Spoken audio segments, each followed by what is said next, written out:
근데 이렇게 외면 일기를 쓰잖아요. 그러면은 하루하루가 되게 소중하게 느껴질 수 있습니다. 같은 날이 없잖아요.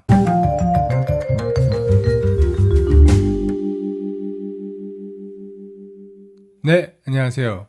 웹툰 그리는 훨씬커입니다. 자, 오늘은 내 안에 있는 아이디어를 어떻게 끄집어낼 것인가에 대한 얘기를 해보도록 하겠습니다. 제가 오늘 이제 소개드릴 방법은 이제 몇 가지가 있습니다. 첫 번째는 일기를 먼저 쓰는 것입니다. 지난 시간에 웹툰 작가에게 필요한 능력 중에 제가 문장력이라는 얘기 했던 거 기억나십니까? 지난 시간에 제가 상상력과 관찰력, 문장력, 필력, 표현력 이렇게 총 5가지 능력 중에서 좌뇌형에 해당되는 이 관찰력과 문장력이 있어야 한다고 했는데 이런 능력은 꾸준하게 얼마나 쓰느냐에 따라서 실력이 늘어나는 거라고 볼 수 있습니다. 여러분들이 매일매일 쓰시는 그 일기가 문장력과 관찰력을 키우는데 기초적인 능력이 될 수 있다. 물론 그 여러분들의 일기가 곧 이야기가 되는 건 아니에요. 처음부터 아예 백지 상태에서 이야기를 만드는 건 쉽지 않습니다. 여러분들이 꾸준히 자신의 일기를 이렇게 써 나가다 보면 문장력이 키워진다고 볼 수 있는 거죠. 일기 쓰는 방법을 2가지로 제가 나눠서 얘기를 해요. 첫 번째는 내면 일기고요. 내면 일기가 있고 또 다른 하나는 이제 외면 일기가 있습니다. 내면과 외면. 내면 일기라는 거는 아마 여러분들이 일상적으로 생각하시는 일기를 생각하시면 될 것 같아요. 오늘 내가 겪었던 것들, 나를 중심으로 그냥 솔직하게 적어 내려가는 거죠. 근데 외면 일기는 나를 둘러싼 환경들, 일상을 약간 관찰하는 약간 전지적 시점이라 그래야 되나? 예를 한번 들어보겠습니다. 자, 오늘은 친구랑 같이 영화관에 갔다. 영화는 생각했던 것보다 재미있었다. 나중에 이 영화를 또 보고 싶다. 하지만 같이 본 친구는 조금 시시하다고 했다. 우리는 영화관 밖으로 나와서 저녁을 먹었다. 친구와 헤어져 집에 와서 숙제를 하고 TV를 보다가 피곤해서 일찍 잤다. 있었던 일들을 쭉 써내려간 거죠. 친구랑 영화를 봤고 친구는 좀 시시하다고 그랬고 집에 와서 TV 보다가 일찍 잤다. 시간 순서대로 있었던 일들을 그냥 쭉 적어낸 거죠. 그 외면 일기는 어떤 형식이냐면, 자, 시작은 비슷할 수 있겠죠. 오늘은 친구와 같이 영화관에 갔다. 근데 극장은, 갔던 그 극장은 새로 지어진 곳이었다. 극장에 대한 얘기도 한번 생각을 해보고, 내가 주인공이 아니죠. 영화를 보는 내내 친구는 모자를 쓰고 있었다. 친구가 이제 등장하죠. 극장 안에. 아까는 친구 얘기는 그냥 영화를 보고 나와서 시시하다고 말하는 하나의 그 반응으로서의 친구가 존재했는데 지금은 극장 안에 영화를 보는 내내 친구는 모자를 쓰고 있었다. 그 친구에 대한 언급을 한번 해주는 거죠. 내 이야기가 아니지만. 그리고 그 모자는 빈티지 스타일이었다. 그리고 그 친구가 쓰고 있던 모자에도 한번 관심을 가져보는 거죠. 친구는 영화관을 나와 밥을 먹을 때는 모자를 벗었다. 내 이야기가 아니라 그 친구에 대한 생각을 한번 관찰을 한 거죠. 그죠? 나는 극장 안에서는 왜 벗지 않았냐고 물어보고 싶었지만 그냥 넘어갔다. 일기를 쓰실 때 사실은 그냥 내가 있었던 일들 쭉 쓰고 그냥 끝을 내실 수도 있겠지만 그냥 내가 오늘 경험한 것 중에서 꼭 나의 이야기는 아니지만 내가 관찰한 친구, 내가 갔던 곳, 내가 만진 물건 그 하나하나에 좀 더 관심을 갖고 이야기를 풀어보는 거죠. 이런 식으로 쓰는 게 이제 외면 일기라고 하는 겁니다. 글 쓰는 훈련을 할 때는 내면 일기는 사실 내가 겪었던 일들을 쭉 이렇게 서술하는 거기 때문에 매일매일이 비슷할 수 있어요. 그래서 어제 있었던 일, 오늘 있었던 일들이 기록으로 남겨놨을 때 크게 이게 어제였나 엊그제였나 구분이 되지 않을 경우가 많아요. 근데 이렇게 외면 일기를 쓰잖아요.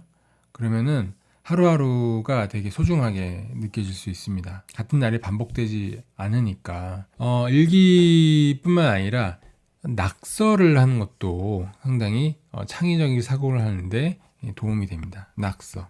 여러분, 낙서는 주로 어디다 하시나요? 책을 읽다가 그 모퉁이에다가 이렇게 낙서를 하는 분들도 있고, 아니면 공부하다가 공부하기 싫어서 옆에다 이렇게 끄적거리는 경우도 있겠죠. 보통 이 낙서라고 하면은 이 낙서를 상당히 좀 쓸데없는 행위 혹은 불필요한 걸로 생각하시는 분들이 많이 있는데, 창작의 영역에서는 사실 쓸데없는 거라는 없습니다. 여러분들이 약간 무의식적으로 생각하는 것도 이 창작의 영역에서는 되게 의미가 있어질 수 있어요. 여러분들이 무심코 하는 낙서도 가만히 들여다보면은 창작의 도구가 되기도 하고 소재가 되기도 합니다. 웹툰 작가님들 중에서 보통 언제부터 만화 그러냐고 이렇게 물어보면은 의외로 낙서하면서 그린 그런 식으로 답변하시는 분들이 더러 있으세요. 그러니까 처음부터 난 만화를 그리겠어 해서 만화를 그렸던 게 아니라 처음에는 그냥 이렇게 낙서를 하다가 그게 이제 재밌어가지고 조금씩 더 잘 그리고 싶어지고 또 누군가한테 보여주기도 하고 이러면서 이제 만화가가 되어가는 경우도 많이 있습니다. 실제로 그 스토리 작업을 할 때도 시나리오 작업만 하는 게 아니라 콘티라고 하거든요. 좀 낙서를 적극적으로 활용하는 편이에요. 곧바로 콘티를 그리는 게 아니라 약간 낙서. 지난 시간에 그럼 운해를 자극하고 싶을 때 왼손 쓴다고 그랬잖아요. 그냥 막 생각나는 것들을 이렇게 막 적어보기도 하고 뭐 이렇게 의미 없는 이런 낙서도 막 하면서 생각을 좀 더 자유롭게 풀어놓는 거죠. 여러분들이 창작하는 데는 많이 도움이 될 수 있습니다. 꾸준히 일기를 쓰고 또 낙서를 하다 보면 여러분들이 주로 관심 있어 하는 소재를 이제 발견하게 될 겁니다. 예를 들어서 아까 그 일기를 쭉 쓰다 보면은 뭐 친구에게 관심이 갈 수도 있을 거고요. 아니면 뭐 영화에 관심이 갈 수도 있을 거고, 그 일기나 낙서에 자주 반복되는 그 소재들이 이제 생겨날 수 있을 거예요. 그럴 때 제가 추천드리고 싶은 거는 소재 노트를 한번 만들어 보셔라 라는 겁니다. 저 같은 경우는 이 이야기를 좀 해봐야겠다라는 생각을 들 때 노트를 하나 만들어요. 이거는 제가 예전에 이제 그린 스마일 할 때 이제 만들었던 노트인데, 그린 스마일을 준비하면서 했던 낙서, 그리고 뭐 제가 읽었던 책들, 초창기에 만들었던 뭐 캐릭터, 그냥 컨셉들이죠. 관련된 자료들 이런 것들을 그냥 이렇게 한 곳에 모아놓는 거예요. 일기에 썼을 법도 한, 아니면 그냥 연습장에다 낙서했을 법한 내용들을 이렇게 한 권의 책에다 이렇게 모아놓는 겁니다. 이제 이런 걸 저는 이제 소재 노트라고 그러는데, 이제 작품 할 때마다 이렇게 하나씩 만들어요. 그래서 만들어서 이건 예전에 맛있는 철학 할 때 만들었던 소재 노트였고요. 요거는 싱커 작업하면서 이제 만들었던 소재 노트였습니다. 이런 식으로 그때 생각나고 제가 필기했던 것들을 이렇게 한데 모아놓는 거죠. 그런 것들이 이제 쌓이다 보면은 여러분들이 자연스럽게 하고 싶은 이야기에 이제 뼈대와 살이 이렇게 모아져서 이제 그럴 듯한 이야기가 되어 있는 것을 또 확인하실 수 있을 겁니다. 전문적인 영역으로 나오면 사실 취재 영역으로 넘어가긴 하네요. 그 일기나 낙서를 잘 정리하면 이제 소재 노트로 정리해 놓을 수가 있고요.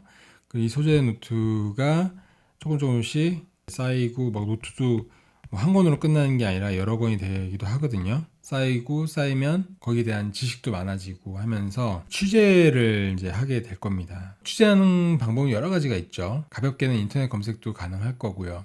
또 책을 찾아본다거나 아니면 사람을 만나본다거나 다양한 또 전문가들도 직접 만나서 이야기도 나눠보고 할 수 있겠죠. 그러다 보면은 내가 하고 싶었던 이야기가 좀 더 구체화되고 재미있는 이야기 거리들이 많이 풍부해지는 것을 아마 느낄 수 있을 겁니다. 네, 이 부분은 좀 전문적인 영역이긴 해서 여러분들이 이제 나중에 소재가 어느 정도 풍부해지고 더 깊이 들어갈 때는 이제 취재를 할 수도 있겠구나 라는 정도로 생각을 하시면 좋을 것 같고요. 그리고 제가 추천드리고 싶은 거는 나중엔 인물 수첩을 만들어 보는 것도 괜찮습니다. 네, 뭐 이런 식으로 사람들을 만나서 이제 뭐 그냥 집에 돌아가는 길에 간단하게 그분에 대한 생각을 정리를 해주는 거죠. 예전에 한번 어떤 기자분을 만나고 키가 약간 작은 편이셨고 약간 동그란 얼굴형, 그리고 본인을 뭐 X세대라고 얘기했던 것들, 그분과 나눴던 이야기들, 이런 것들을 그냥 그때그때 조금씩 그냥 적어 놓는 거예요. 그것들이 나중에 캐릭터를 그때그때 만들어야 하는 경우가 있거든요. 그때 이런 구체적인 정보들이 도움이 많이 됩니다. 되게 사소한 거지만 디테일한, 캐릭터가 살아있다라는 느낌을 줄 수 있게 되는 하나의 노하우가 되기도 합니다. 내 안에 있는 아이디어를 어떤 식으로 끄집어낼까 이제 고민을 하신다면은 너무 어렵게 생각하지 마시고 일기를 좀 꾸준히 써보는 것부터 시작을 해보시면 좋을 것 같다라고 말씀을 드리겠습니다. 자, 오늘은 여기까지 하고요. 다음 시간에는 재밌는 이야기를 어떤 식으로 만들어 갈 것인가에 대한 얘기도 좀 더 구체적으로 해보도록 하겠습니다. 감사합니다.